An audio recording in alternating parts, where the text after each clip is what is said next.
All right, welcome back. There are some interesting things happening in the jobs market lately. Now, I often say that employees, they've been holding all the cards. They've had all the leverage. They dictate terms like maybe work from home or a hybrid opportunity or even reduced work days. But, when things get tougher, and they will at some point in time, those higher-ups, your bosses, well, they're going to begin to fire those people that they've never seen or maybe even never met. Now, the U.S. unemployment rate, it's steadily climbed in the recent months. It's now at 4.1% in June. Hiring remains strong, but in many parts of the economy, wage gains have eased. And some employers have chosen to keep open positions unfilled. Remember, we did that JOLTS thing where there are a lot of, they call them ghost postings. Rates of promotion in management have also fallen across nearly all age group, according to data from payroll services provider ADP. Some companies get creative to keep employees engaged. You are likely not going to get a big promotion this year. So how about a job swap? Many workers say they are considering that question as they feel stuck in their roles. With the white-collar labor market cooling and declining turnover, that's leading to fewer internal moves, and a sense of malaise and frustration is now growing inside some of these bigger companies. At a range of companies, employers are now trying new tactics to spur movement. This is what consulting giant McKinsey has to say. They are increasing the size of their mobility budget to let employees take projects in different cities or new cities, right? Credit card issuer Synchrony, you know them. They're letting some people apply for temporary positions on other teams. Now, the challenges for companies, executives say, is how to find ways to create growth opportunities, even if that doesn't mean a substantial pay rise or a title change. Instead, many companies are focusing more on training, pushing managers to give more coaching to employees in a one-on-one meetings. They hope that propels staffers forward. You know what I think? Whatever the case, it seems like I'm reading this, and it sounds like, whatever you do, don't give them any more cash. Or at least that's how it sounds to me. All right. Let's see what our next guest has to say about it. Please welcome to the show, Craig Bolanos. Craig, thanks for coming on. I've read it a bunch of times. I looked at this story and I thought half of me is irritated. It just seems like we're pandering to a bunch of pansies and babies. Sometimes you don't get, and if you don't like it, lump it, leave. But, there are now, like you've said, and other folks I've had on this show have said, if you want to compete for people, you kind of have to pay attention to what's going on out there. Now, maybe I would be a dinosaur and there'd be nobody willing to work for my company. Maybe that would be the case. But what say you? This is interesting how everything that they said as a way to keep the employees around, none of it had anything to do with more money. Well, you know what? I mean, could you be any more direct, Scott? Good heavens, you would never be a politician. Ghost postings, yes. Job swaps, mobility budgets, so you can have a better understanding of the world. All of that means this.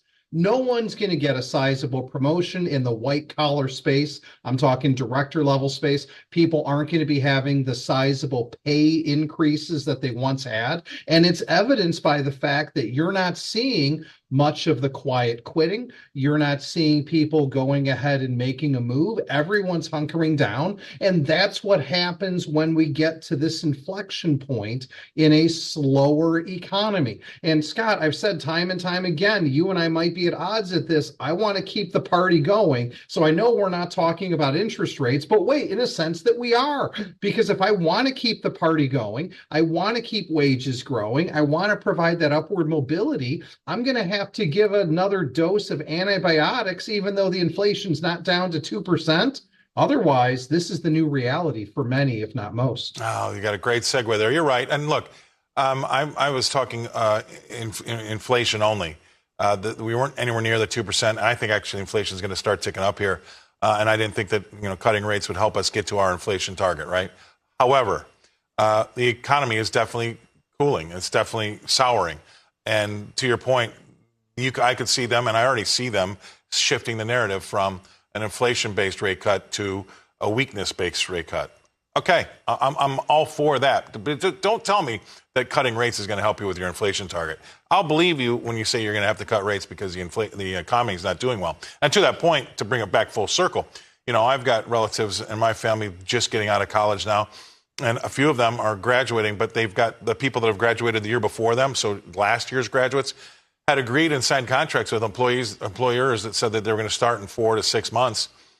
they've all been put off. So this new batch that were just graduated, they're signing contracts with people that are maybe being put off again. So it's not as really hot as they want to tell you it is. And at the same time, you ask anybody that's got a good job between the ages of 25 and 45, if they lost it right now, they would be really hard-pressed to recreate it.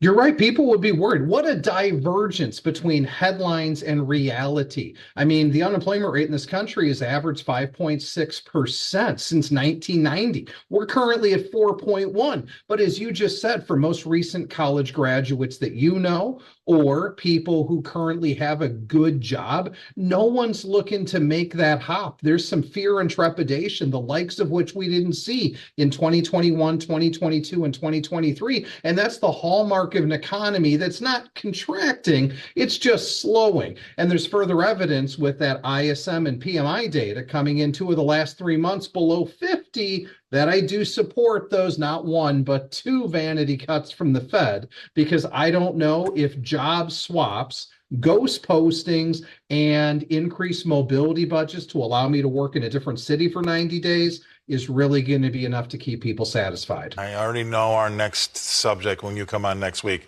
I want to have a debate with you about this idea that 5.3 or 5.25 to 5.5% is high when it comes to the Fed funds rate. I mean, it's the average, and if you can't make it in the average, then maybe you shouldn't be making it, is what I'm trying to say. I think that we got really too comfortable with the sugar water of 0% interest rates. And by the way, there was trillions of dollars of bonds sold at a negative interest rate at some point in time. I would love to have that chat with you, because I think that we just got toughen up, Buttercup, is all I'd say. You know what? 5.25 is not a high interest rate, but it is right now. And as all of those pundits out there say to me all the time, it's the highest interest rate we've seen in 20 years. Well, yeah, it's since the great financial crisis. So anyway, that's what we're going to do. Mark my words. But I love to have you on. Thank you very much. And again, everybody, Craig's the only guy on my show that's been on the front page of the Daily Mail. Anyway, we're going to leave it at that. Thanks a lot, Craig. Craig Bolanos. He's the co-founder and CEO of the Wealth Management Group in Chicago. Love having him on the show.